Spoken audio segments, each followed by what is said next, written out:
രേവതി നക്ഷത്രക്കാർ പൊതുവെ നല്ല കൈൻഡ്നെസ് ഉള്ളവരാണ്, നല്ല കെയറിങ് നേച്ചറാണ്, മറ്റുള്ളവരെ സഹായിക്കാൻ നല്ല താല്പര്യം ഉണ്ടാവും, സോഫ്റ്റ് ആർട്ടഡ് പേഴ്സണാലിറ്റിയാണ്, നല്ല ഇൻ്റലിജൻറ്റുമാണ്, അഡാപ്റ്റബിളാണ്, സിറ്റുവേഷൻ അനുസരിച്ച് മാറാൻ കഴിയും, പെട്ടെന്ന് എല്ലാം പഠിച്ചെടുക്കാനും കഴിയും, ക്രിയേറ്റീവ് മൈൻഡ് സെറ്റാണ്, art, media, writing, design, communication മേഖലയിലും നല്ല കഴിവുണ്ടാവും, പോസിറ്റീവ് പേഴ്സണാലിറ്റിയാണ്, നെഗറ്റീവ് സാഹചര്യത്തിലും ഹോപ്പ് കൈവിടാറില്ല, ഫെയ്ത്ത് സ്ട്രോങ് ആണ്, എന്ന് വെച്ചാൽ വിധിയുടെ വിളയാട്ടം നന്നായിട്ട് നിങ്ങൾക്ക് ഉണ്ടാവും, ട്രാവൽ ഫോറിൻ ചാൻസ് എപ്പോഴും കൂടുതലുള്ള ഒരു നക്ഷത്രമാണ്, ലൈഫിൽ എപ്പോഴും ഇങ്ങനെ സ്ഥലങ്ങൾ മാറിക്കൊണ്ടേയിരിക്കും, പൈസ വരും പക്ഷെ സേവിങ്സിൽ ഡിസിപ്ലിൻ ആവശ്യമാണ്, ഓവർ തിങ്കിങ് ഒരു പ്രശ്നമാണ്, ഇമോഷണലി ഹേർട്ട് ആവും, എന്തെങ്കിലും തീരുമാനം എടുക്കാനും നല്ല ഡിലേ വരും. ഈ കഴിഞ്ഞ ഫെബ്രുവരി മാസത്തിൽ വർക്ക് പ്രഷർ എന്തായാലും ഉണ്ടായിട്ടുണ്ടാവും, ജോബ് ഒന്ന് മാറിയാലോ എന്നും ആലോചിച്ചിട്ടുണ്ടാവും, പുതിയ ഓപ്പർച്യൂണിറ്റി വെയിറ്റ് ചെയ്തിരിക്കും, പെട്ടെന്ന് എക്സ്പെൻസ് ഉണ്ടായിട്ടുണ്ടാവും, ഫിനാൻഷ്യൽ പ്ലാനിങ്ങിന് ടെൻഷൻ എന്തായാലും ഉണ്ടായിട്ടുണ്ടാവും,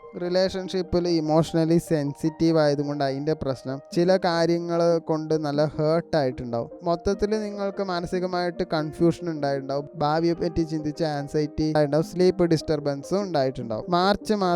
മാർച്ച് ഫസ്റ്റ് ഹാഫിൽ നോർമലൊക്കെ തന്നെയാണ്, പക്ഷെ മാർച്ച് സെക്കൻഡ് ഹാഫിൽ പെൻഡിങ് വർക്ക് കംപ്ലീറ്റ് ചെയ്യേണ്ട ഒരു സമയമാണ്, പുതിയ ഓപ്പർച്യൂണിറ്റി സെക്കൻഡ് ഹാഫിൽ കിട്ടും, പുതിയ ഇൻ്റർവ്യൂ, ജോബ് റെസ്പോൺസ് ലഭിക്കാൻ സാധ്യതയുണ്ട്, കമ്മ്യൂണിക്കേഷൻ സ്കില്ല് വഴി ഒരു ഗ്രോത്ത് നിങ്ങൾക്ക് കാണുന്നുണ്ട്. മാർച്ച് 19 ശേഷം എന്തെങ്കിലും ഒരു തീരുമാനം എടുക്കുക. ബിസിനസ് ചെയ്യണവരാണെങ്കിൽ ഓൺലൈൻ സർവീസ് ബേസ്ഡ് ബിസിനസ്സിലൊക്കെ ബെനിഫിറ്റ് ഉണ്ട്, പുതിയ ക്ലയൻറ്റ് മാസം അവസാനം കിട്ടാൻ സാധ്യതയുണ്ട്, എക്സ്പാൻഡ് ചെയ്യാൻ പ്ലാൻ ഉണ്ടെങ്കിൽ അത് നല്ലതാണ്. നിങ്ങൾക്കും സാമ്പത്തികം നല്ല പ്രശ്നം തന്നെയാണ്, അതുകൊണ്ട് നിങ്ങൾ എന്തെങ്കിലുമൊക്കെ ഓർഡർ ചെയ്യാൻ ഉദ്ദേശിച്ചിട്ടുണ്ടെങ്കിൽ അതൊക്കെ അവിടെ തന്നെ വെക്കുക, അധികം ഒന്നും ഓർഡർ ചെയ്യാണ്ടിരിക്കുക. മാർച്ച് 22 ശേഷം ഫൈനാൻസ് വലിയ പ്രശ്നമൊന്നുമില്ല, എന്തെങ്കിലും ഇൻവെസ്റ്റ്മെൻറ്റ് ചെയ്യുകയാണെങ്കിൽ മാർച്ച് അവസാനം തന്നെ മതി. റിലേഷൻഷിപ്പിൽ ഇമോഷണൽ മിസ്അണ്ടർസ്റ്റാൻഡിങ് അവോയ്ഡ് ചെയ്യണം, വെറുതെ ഓരോന്നും ആലോചിച്ച് കൂട്ടേണ്ട ആവശ്യമില്ല.